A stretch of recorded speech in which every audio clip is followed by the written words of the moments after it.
Hi, Darin Mangum here, the PPM attorney. Today I wanted to talk about EB5 investments. Now they're not as popular today as they have been in the past years. Certainly it's kind of fallen in and out of favor, and it's always sort of in the news, especially when an EB5 deal goes south. I mean, yeah, it's all over the news. SEC is involved, USCIS is involved, Congress gets involved, everybody gets, because usually they're very large deals. And I mean, just to give you an idea, I mean, this is a PPM that I drafted a while back, and this is for this is just a stock offering. And I mean, typically we don't print these anymore; it's all electronically. But this is an idea of a stock, just a simple, straightforward stock offering PPM. And then here, this is a EB5 PPM that we've done, and so it's obviously the disclosure is a lot thick, and it's more geared toward a EB5 investor. And part of it is it's usually project based, and it's also obviously you have to cover not just disclosures regarding the business plan, but also the EB5 statute regarding creating 10 new U.S. jobs. What is the business plan revolving around that?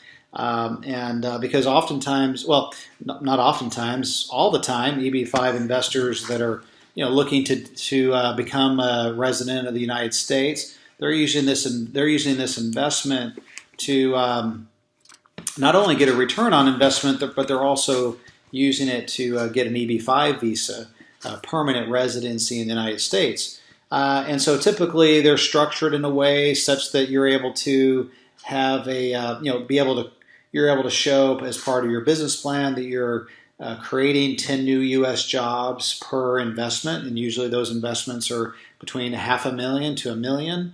And depending on whether you're in a targeted employment area or a rural area, I mean, there's all these factors that the USCIS, the immigration agency in the United States, looks at when making sure that it's EB5 compliant.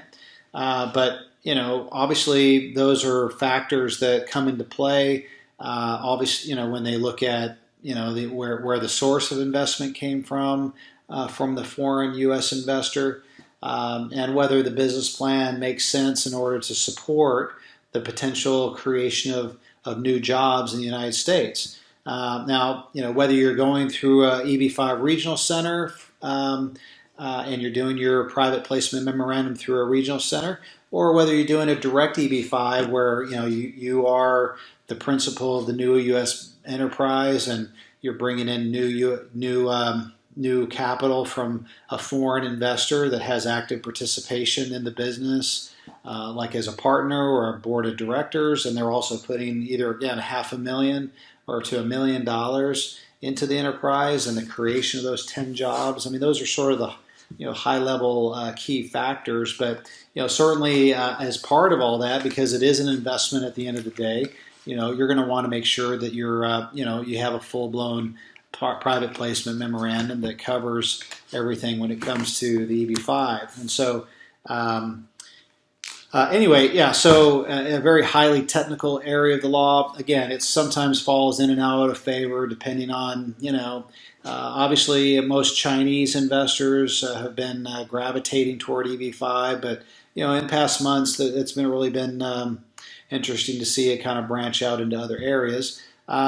It's a program that does, it's not a perfect program, but certainly it is a source of capital. I always tell I tell clients not to count on all of their capital coming from an EB5 type source, but to, maybe obviously, make it available to both, in order to accommodate an EB5 investor, but also to make it accommodate, any non-EB5 investors. And that's usually the way we draft these documents, so that regardless of where the capital is coming from, they can always be accommodated. So EB5 is very, very interesting. Maybe it may fit your particular deal. Again, not all Even though real estate is typically used for EB5, especially with a regional center involved, there's plenty of businesses that may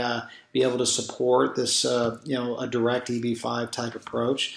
But anyway, happy to answer any questions you might have about EB5. And again, as a securities lawyer, I've been involved in a number of these deals and have structured them in compliance with, not only securities law, but also making sure EB5 the immigration laws are adequately covered. So anyway, feel free to give me a call if you want to talk about this topic. If it fits your particular deal, feel free to reach out to me, call me, email me, schedule an appointment. So anyway, thanks for watching, and I hope to see you on the next video. Thank you.